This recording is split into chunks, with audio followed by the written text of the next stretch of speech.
Selamat pagi sahabat Via Salutis. Pada kesempatan pagi ini saya menyapa teman-teman kiranya tetap dalam lindungan Tuhan dan pagi ini saya ingin menyampaikan bahwa beberapa kali saya akan melakukan live streaming jaringan di tempat kerja saya bermasalah ya. Dari minggu lalu saya coba untuk melakukan live streaming baik di laptop yang satu maupun juga laptop yang lain, tetap tidak bisa melakukan live streaming sehingga materi yang kedua terkait dengan inkarnasi Logos itu ditunda untuk beberapa saat kemudian sambil menunggu jaringan di tempat kerja saya membaik, atau mungkin ada opsi yang lain, bisa dilakukan live streaming di tempat yang berbeda. Sejauh itu bisa melihat apakah jaringan itu baik atau tidak baik. Tapi yang terpenting adalah sejauh ini upaya yang dilakukan oleh saya maupun juga dengan rekan-rekan di Asasi untuk memberikan edukasi kepada teman-teman sekalian, mengingat zaman ini adalah zaman teknologi yang cukup marak digunakan sehingga YouTube menjadi media yang terbaik untuk saat ini, media populer dengan gandengan StreamYard maupun Zoom sebagai wadah bagi kita untuk menyebarkan ajaran-ajaran yang benar ataupun respon apologetika terhadap ajaran-ajaran sesat yang berkeliaran di sekitar kita ataupun secara global. Tentu tidak bisa dipungkiri bahwa perlawanan iman Kristen terhadap bentuk penyimpangan doktrinal yang sejatinya gagal dari satu aspek saja, yaitu aspek hermeneutik, lalu berimbas kepada penyimpangan historis maupun penyimpangan teologis, dan yang lebih mendasar lagi adalah penyimpangan dogmatis. Kita perlu menyadari bahwa upaya-upaya yang dilakukan oleh rekan-rekan di Asasi adalah sebagai bentuk kepedulian terhadap fenomena maraknya ajaran-ajaran yang menyimpang, karena di satu sisi ada orang yang melihat dari sisi yang berbeda, tapi kami melihat dari sisi yang juga berbeda. Tapi cara kami melihat ajaran-ajaran tersebut tentu didasari pada sebuah fakta bahwa ada penyimpangan-penyimpangan doktrinal, hermeneutis, teologis maupun dogmatis terhadap ajaran-ajaran tertentu. Sisi lain yang memang mengemuka di saat ini adalah bagaimana orang yang selalu mengatakan bahwa ajaran kami yang lebih benar. Mau tidak mau, klaim itu akan keluar dari setiap denominasi karena dia tidak bisa mengkompromi ajaran denominasinya dengan denominasi yang lain. Mau tidak mau, kita harus sampai pada kesimpulan bahwa ajaran tersebut salah dan ajaran kami yang benar. Karena kebenaran itu harus diakui.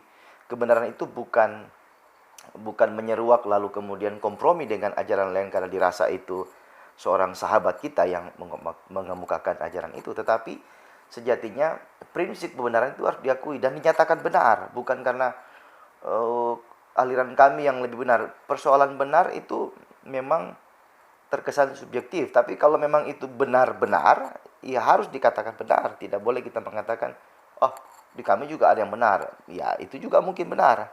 Tetapi yang dapat kita lihat dan yang dapat kita tinjau dari fenomena berteologi sekarang adalah bagaimana kita sedapat mungkin memahami doktrin-doktrin fundamental, kemudian itu berimbas kepada diri kita, sesama kita, dan juga bagaimana relasi kita dibangun dengan Tuhan.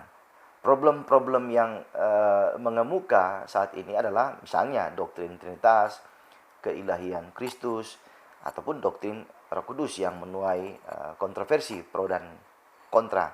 Tetapi kedewasaan kita berteologi menuntut kita untuk semakin mendalami aspek-aspek biblika sehingga memberi dampak bagi kekuatan kita bernalar dan merumuskan sesuatu menjadi sebuah mercusuar untuk menerangi kita di tengah gembara iman yang menjadi tanggung jawab kita sekarang ini. Kita diperhadapkan dengan fenomena caci maki, hinaan terhadap doktrin Kristen, terutama yang dilakukan oleh para mualaf dengan mengutip teks tertentu, memperkuat gagasan mereka yang memang sejatinya tidak ada yang benar dari gagasan-gagasan mereka, kecuali nuansa politis untuk entah itu meraup keuntungan sebanyak mungkin ataupun mengelabui orang-orang tertentu bahwa apa yang mereka katakan itu benar. Tetapi problem yang muncul di kalangan mualaf itu adalah problem hermeneutik.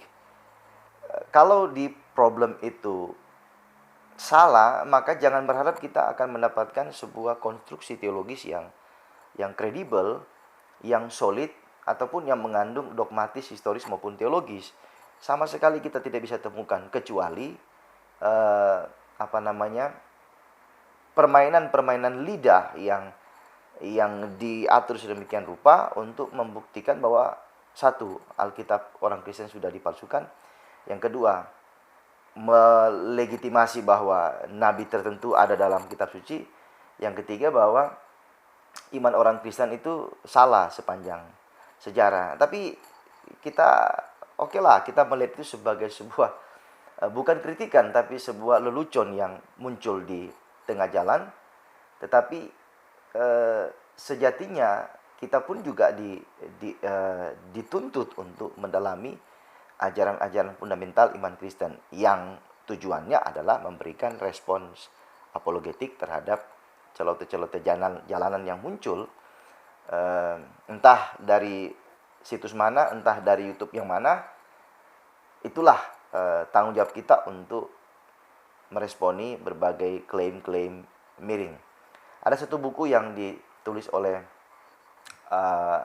anggota Asasi dan beberapa rekan yang lain yang ikut tergabung dalam proyek buku tersebut yang berjudul Kristologi Miring. Di situ kami menulis berbagai aspek yang menjawab keberatan-keberatan atau meluruskan ajaran-ajaran yang menyimpang, ajaran-ajaran yang miring tentang Kristologi. Dan buku itu merupakan buku perdana dari Asasi, Asosiasi Apologis Indonesia, dan nanti akan menyusul di seri berikutnya.